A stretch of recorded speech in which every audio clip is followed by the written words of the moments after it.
তো বন্ধুসকল যোৱাকালি মই আপোনালোকৰ বাবে ডাইৰেক্টৰেট অফ এলিমেণ্টাৰী এডুকেশ্যন ডিপাৰ্টমেণ্টে ইতিমধ্যে পাব্লিছ কৰা প্ৰায় 4500 ভেকেন্সিৰ এডভাৰটাইজমেণ্টৰ ডিটেইলছ মই আপোনালোকক জনাইছিলো যত আপোনালোকে গম পাইছে যে এলিজিবিলিটি ক্ৰাইটেৰিয়া কি হ'ব আৰু কি নিয়মৰ জৰিয়তে তেওঁলোকে এই নিযুক্তি প্ৰক্ৰিয়াটো সমাপন কৰিব সম্পূৰ্ণ আপোনালোকে যোৱাকালিৰ ভিডিঅ'টিত গম পাইছে লগতে বন্ধুসকল মই দেখিছো বহুত ক্যান্ডিডেটে কমেন্ট সেকশনত কমেন্ট কৰিছে যে তেওঁলোকৰ কিছুমান কোৱেৰিজ আছে আৰু সেই কোৱেৰিজ সমূহ ভিডিঅ'ৰ মাধ্যমত জনোৱা যাওক যেনে বন্ধুসকল আপোনালোকে সুধিছে যে আপোনালোকৰ এইচএছত যদি 50% নাই তেতিয়াহলে এপ্লাই কৰিব পাৰিবনে নাই বা আপোনালোকে সুধিছে যে এজনে কেইটা পোষ্ট এপ্লাই কৰিব পাৰিব আৰু ডকুমেন্টত পিআৰসি লাগিবই নেকি পিআৰসি নহলে এপ্লাই কৰিব নোৱাৰিব নেকি লগতে বহুত ক্যান্ডিডেটে এটো সুধিছে যে ওবিসি ক্যান্ডিডেটৰ কাৰণে এনসিএল ডকুমেন্ট লাগিব নেকি লগতে বহুত ক্যান্ডিডেটে এটো সুধিছে যে L1 বা L2 যদি আসামিজ নাই তেতিয়াহলে তেওঁলোকে আসামিজ মিডিয়াম স্কুলত এপ্লাই কৰিব পাৰিবনে নাই লগতে এটো সুধিছে যে ডিএলএড বা বিএড অধ্যয়নৰত ক্যান্ডিডেট সকলে এপ্লাই কৰিব পাৰিব নেকি তো বন্ধুসকল তেতিয়ালে আপোনালোকক মই এই ভিডিঅ'টিত সম্পূৰ্ণ এই কোৱেৰিজ সমূহ ক্লিয়াৰ কৰিম আপোনালোকে কি কৰিব লাগে কি কৰিব নালাগে সম্পূৰ্ণ কথা এই ভিডিঅ'টিৰ জৰিয়তে আপোনালোকে গম পাব আশা কৰিছো বন্ধুসকল এই ভিডিঅ'টিত আপোনালোকৰ উত্তৰসমূহ পাই যাব তো বন্ধুসকল তেতিয়ালে বলক আজি মূল ভিডিঅ'টিলৈ আমি আগবাঢ়ো হয় বন্ধুসকল আপোনালোকে এডভাৰটাইজমেন্টটো ইতিমধ্যে পাইছে যে এডভাৰটাইজমেন্টটোত স্পষ্টভাৱে দিয়া আছে যে 50% লাগিব এইচএছত এলপি এপ্লাই কৰিবলৈ হলে আৰু 50% লগত ডিএলএড লাগিব তো বন্ধুসকল তেতিয়ালে 50% তাত কোনো ধৰণৰ ৰিলেক্সেশনৰ কথা মেনশন কৰা নাই তো বন্ধুসকল এনে ক্ষেত্ৰত আপোনালোকক মই জনাই দিও যে যি সকল আনৰিজাৰ্ভ ক্যান্ডিডেট আছে তেওঁলোকৰ কাৰণে কিন্তু 50% মাষ্ট বি কম্পালসৰি তেওঁলোকে 50% থকাটো বাঞ্ছনীয় হাই সেকেন্ডাৰীত কিন্তু বন্ধুসকল যি সকল এসটি এসসি ক্যান্ডিডেট আছে পিডব্লিউডি ক্যান্ডিডেট আছে ৰিজাৰ্ভ ক্যান্ডিডেট আছে তেওঁলোকৰ কাৰণে কিন্তু 5% ৰিলেক্সেশন আছে আগৰ এডভাৰটাইজমেন্ট বিলাকতো তেনেকৈ আছিল যে 50% লাগিব তাৰ ৰিলেক্সেশনৰ কোনো কথা মেনশন নাথাকে কিন্তু তথাপিও ৰিলেক্সেশন দিয়া হয় 5% আৰু 5 মাৰ্কস আপোনালোকে ৰিলেক্সেশন পাব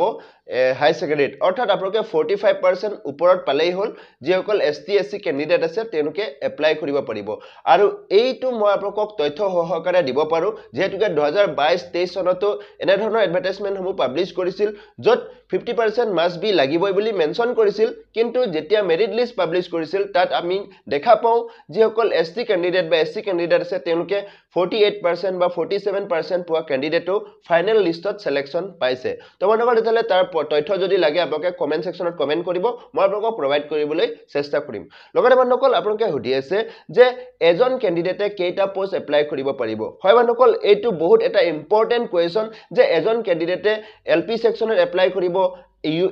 ইউপি সেকশনত এপ্লাই কৰিব বা সায়েন্স ক্যাটেগৰীত এপ্লাই কৰিব বা হিন্দী টিচাৰ এপ্লাই কৰিব চাৰিটা পোষ্ট যেতুকে ডিফাৰেন্ট ক্যাটেগৰী পোষ্ট আছে তাত চাৰিটাতে এজন ক্যান্ডিডেটে এপ্লাই কৰিব পাৰিবনে নাই হয় বন্ধুসকল মই আপোনালোকক জনাই দিও যে এজন ক্যান্ডিডেটে কেৱল মাত্ৰ এটা পোষ্টত এপ্লাই কৰিব পাৰিব যদিহে তেওঁ এটা মাত্ৰ টেট পাছ কৰিছে ফৰ এক্সাম্পল এজন ক্যান্ডিডেটে যদি এলপি টেট পাছ কৰিছে তেতিয়াহলে তেওঁ কেৱল আৰু কেৱল এলপি এসিস্টেন্ট টিচাৰ এপ্লাই কৰিব পাৰিব আনহাতে হে একেজন ক্যান্ডিডেটে যদি আকৌ ইউপি টেট পাছ কৰিছে দেন কিন্তু তেতিয়াহলে ইউপি সেকশনতো তেওঁ এসিস্টেন্ট টিচাৰৰ কাৰণে এপ্লাই কৰিব পাৰিব হয় বন্ধুসকল আপোনালোকক মই জনাই দিও যে এটা টেট সাৰ্টিফিকেটৰ জৰিয়তে এটা পোষ্ট এপ্লাই কৰিব পাৰিব যদি আপোনাৰ দুটা টেট সাৰ্টিফিকেট আছে মানে আপুনি এলপি তো পাস কৰিছে ইউপি তো যদি পাস কৰিছে তেতিয়ালে আপুনি দুইটা পোষ্টত এপ্লাই কৰিব পাৰিব এলপি এসিস্টেন্ট টিচাৰো এপ্লাই কৰিব পাৰিব আৰু ইউপি এসিস্টেন্ট টিচাৰো এপ্লাই কৰিব পাৰিব তো বন্ধুসকল তেতিয়ালে আশা কৰিছো আপোনালোকে এইটো কনসেপ্টটো ক্লিয়াৰ হৈ গৈছে আপোনালোকে কেইটা পোষ্টত এপ্লাই কৰিব পাৰিব লগতে বন্ধুসকল আপোনালোকে সুধি আছে যে পিআৰসি কম্পালসৰি নেকি সকলো ক্যান্ডিডেটৰ কাৰণে নহয় বন্ধুসকল পিআৰসি সাৰ্টিফিকেটটো পাৰ্মানেন্ট ৰেসিডেন্ট যেটো সাৰ্টিফিকেট আপোনালোকে দিব লাগিব কিন্তু পিআৰসি যেটো দিবই লাগিব তেনেকুৱা কথা নহয় যদি আছে আপোনালোকে আপলোড কৰিব আৰু যদিহে পিআৰসি সাৰ্টিফিকেট নাই তেতিয়ালে আপোনালোকে পিআৰসিৰ লগত সমন্বিত বা তাৰ লগত জড়িত কিছুমান ডকুমেন্ট আপোনালোকে আপলোড কৰিলে হল ফৰ এক্সাম্পল আপোনালোকে ভোটাৰ আইডি আধাৰ কাৰ্ড বা অন্যান্য ডকুমেন্ট বা ড্ৰাইভিং লাইসেন্স আদি আপোনালোকে আপলোড কৰিলেও হ'ব আপোনালোকে পিআৰসিৰ ডকুমেন্টৰ হলনি বা পিআৰসি নথকা সকলে এইকেইটা ডকুমেন্ট আপলোড কৰিব পাৰিব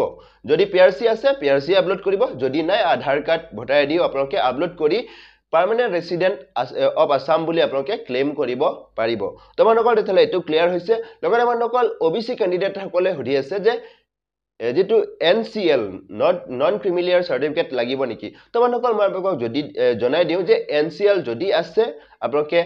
সাবমিট কৰিব পাৰিব আৰু যদিও নাই এডভাৰটাইজমেন্ট কোনত কোনো ধৰণৰ মেনশন নাই যে NCL কম্পালসৰি বা OBC ক্যান্ডিডেট সকলে NCL সাবমিট কৰিব লাগে বুলি কোনো ধৰণৰ স্পষ্ট তাত মেনশন কৰা নাই হেতুকে আপোনালোকক মই জনাই দিও যে NCL থাকিলে ভাল যদিও নাই আপুনি এপ্লাই কৰিব পাৰিব তো বন্ধুসকল তেতিয়ালে এটো ক্লিয়াৰ হৈ গৈছে এটা হেহত বন্ধুসকল মই আপোনালোকক জনাই দিও যে L1 বা L2 যদি আপুনি আসামিজ নাই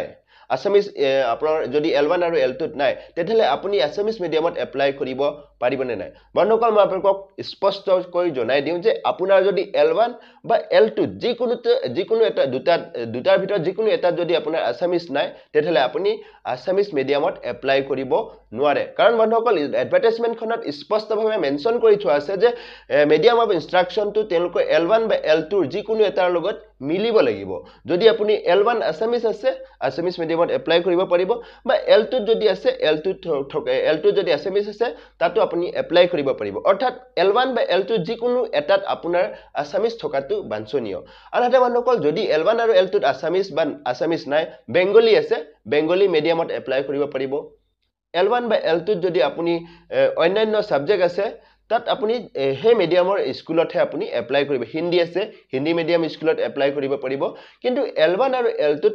যিকোনো এটা সাবজেক্ট থাকিব লাগিব যেটো সাবজেক্টত আপুনি মিডিয়াম অফ ইনষ্ট্ৰাকচন হিচাপে হে পাৰ্টিকুলাৰ স্কুলত এপ্লাই কৰিব পাৰিব আৰু বন্ধুসকল ভ্যাকেন্সি যেটো ব্ৰেকআপ ডিস্ট্ৰিক্ট ওয়াইজ আপোনালোকৰ বেলেগ হ'ব তো মই আপোনালোকক কাট অফৰ যেটো ভিডিও অৰ্থাৎ ডিস্ট্ৰিক্ট ওয়াইজ কাট অফ কিমান যাব পাৰে এক্সপেক্টেড কাট অফ কিমান হ'ব আগৰ যিবিলাক প্ৰিভিয়াস কাট অফ আছে হেবিলাকৰ পৰা এনালাইসিস কৰি মই আপোনালোকক পৰৱৰ্তী ভিডিওবিলাকত জনাই যাম তোমালোকৰ তেতিয়ালে আপোনালোকে মোৰ এই চেনেলটোৰ হৈতে আপোনালোকে জড়িত হৈ থাকিব যাতে আপোনালোকে আগন্তুক ভিডিওবিলাকত কাট অফ বা অন্যান্য ADEE ৰিক্ৰুটমেন্ট প্ৰসেছৰ সম্পূৰ্ণ বিতং তথ্যসমূহ লাভ কৰি থাকে হেখত বন্ধুসকল মই আপোনালোকক এটা কথা জনাই দিও যে যিসকল DLED বা BEd অধ্যয়নৰত কেণ্ডিডেট আছে তেওঁলোকে এপ্লাই কৰিব পাৰিব নেকি হয় বন্ধুসকল মই আপোনালোকক ক্লিয়াৰ কৰি দিও যে যিসকল অধ্যয়নৰত first sem second sem third sem fourth সেমত এপ্লাই পঢ়ি আছে তেওঁলোকে এপ্লাই কৰিব নোৱাৰে কাৰণ বন্ধুসকল এডভাৰটাইজমেন্ট খনত মেনশন কৰিছে যে যিসকল কেণ্ডিডেটে এপ্লাই কৰিব তেওঁলোকে both first year and second ইয়াৰৰ মাৰ্কশিট আপলোড কৰিব লাগিব অৰ্থাৎ কোনো ধৰণৰ কেণ্ডিডেটে তেওঁলোকৰ কেণ্ডিডেটৰ ডকুমেন্টত NC লাগিব নোৱাৰিব অৰ্থাৎ নট ক্লিয়াৰ যদি আছে আপুনি এপ্লাই কৰিব নোৱাৰে সম্পূৰ্ণ ক্লিয়াৰ হ'ব লাগিব আপুনি ফাৰ্স্ট ইয়াৰ বা সেকেন্ড ইয়াৰৰ দুইটা মাৰ্কশিট সাৰ্টিফিকেট আপুনি আপলোড কৰিব লাগিব যাতে আপুনি হেতু ক্লেম কৰিব পাৰে যে আপোনাৰ ক্লিয়াৰ আছে বুলি তোমালোকৰ তেতিয়ালে যেসকল পঢ়ি আছে অধ্যয়নৰত অৱস্থাত আছে তেওঁলোকৰ কাৰণে এটো বেড নিউজ তেওঁলোকে এপ্লাই কৰিব নোৱাৰে তোমালোকৰ তেতিয়ালে এটো আছিল আজিৰ এই স্পেশাল ভিডিওটি আশা কৰিছো আপোনালোকক মই এই ভিডিওটিৰ জৰিয়তে আপোনালোকৰ কোৱেৰিজ সমূহ ক্লিয়াৰ কৰিব পাৰিছো আৰু যদি কিবা থাকি গৈছে বা কিবা ৰৈ গৈছে তেতিয়ালে কমেন্ট সেকশন আপোনালোকৰ বাবে কমেন্ট সেকশনত কমেন্ট কৰক লগতে বন্ধুসকল ডেসক্ৰিপচনত মোৰ ফেসবুক পেজ WhatsApp চেনেলৰ লিংক দি থৈছো আপোনালোকে তাতো মোক মেছেজ কৰিব পাৰিব পাৰ্সনেলি তোমালোকৰ তেতিয়ালে ভিডিওটি হেহলকে চোৱাৰ বাবে আপোনাক অশেষ ধন্যবাদ জয় আই হোম